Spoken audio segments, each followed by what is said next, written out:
Hey Sade, what's your favorite piece of art from ancient Greece? Well, my favorite style of Greek art is definitely classical, but my favorite work would probably have to be Nike adjusting her sandal. Hey, that's cool, because my favorite work of art, Winged Victory, is a Hellenistic work that also depicts Nike. Whoa, whoa, whoa. You think a Hellenistic sculptor is better than anything from the classical era? That's just objectively wrong. Objectively? Well, yeah, according to Plato, beauty is determined by a perfect balance of reason and emotion. Classical works of art display that. I mean, just look at Nike adjusting her sandal. Though you can't see her face, you can tell that this version of Nike displays grace through the balance created by the offset and the arcs that her body incorporates, one running from arm to arm and the other from her head to her feet. Even in a posture that is typically awkward, this work makes it work by being elegant through the contrasting arcs. So what? Just because Plato says something doesn't make it true. Plus, there was a total shift in societal values between the classical era and the Hellenistic era. How so?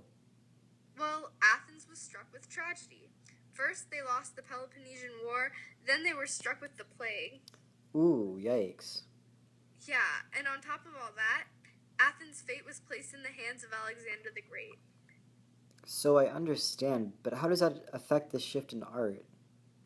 So basically, it's really easy to strive for perfection when your society has no threats, right? But losing a war is a total morale killer, and that paired with the devastating effects of the plague on Athenian population forced Athenian people to reanalyze and reconstruct cultural values. Instead of valuing ideals of perfection, they placed more of an emphasis on reality and individualism.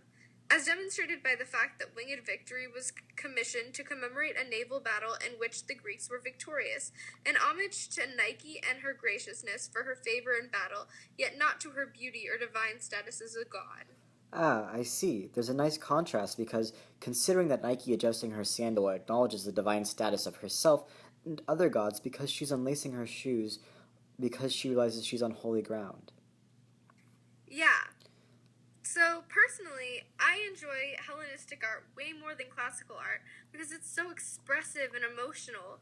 Like I said, Winged Victory was created to commemorate a naval victory.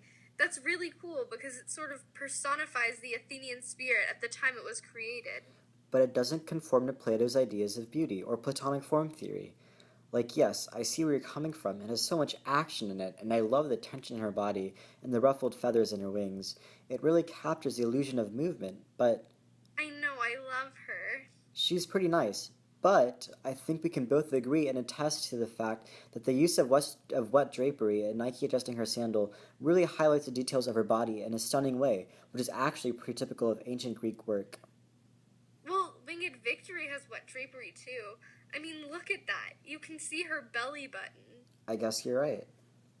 So, to summarize, I can appreciate Winged Victory's more bold expression and individualism, as implied by the dynamism of her posture and her wings, which is a characteristic of Hellenistic Greek art. Well, I can appreciate Nike adjusting her sandal because it's a more composed, graceful work that more closely adheres to Platonic form theory.